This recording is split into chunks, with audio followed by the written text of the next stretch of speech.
السلام علیکم پیارے بچوں، مجھے امید ہے آپ سب خیریت سے ہیں۔ پیارے بچوں، آپ حرف زے کی کہانی سن چکے ہیں، جس کے اندر آپ نے جو الفاظ سیکھے تھے ان میں شامل تھا زردہ، زرافہ، زیبرا، زردی اور زیور۔ چلیے آج ہم حرف زے کے متعلق مزید جانیں گے۔ یہ دیکھیے، یہ ایک زرافے کی تصویر ہے۔ اس کے اندر آپ کو مختلف حروف دیے گئے ہیں۔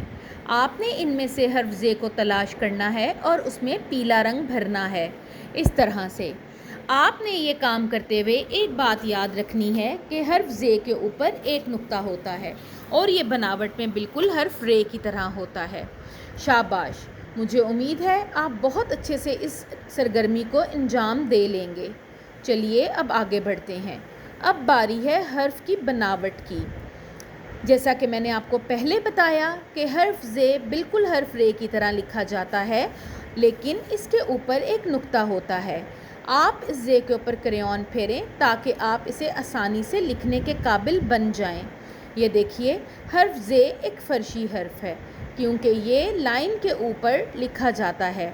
آپ نے یاد رکھنا ہے، زے کی ابتدائی آواز ہوتی ہے زا، اور حرف زے ایک فرشی حرف ہے۔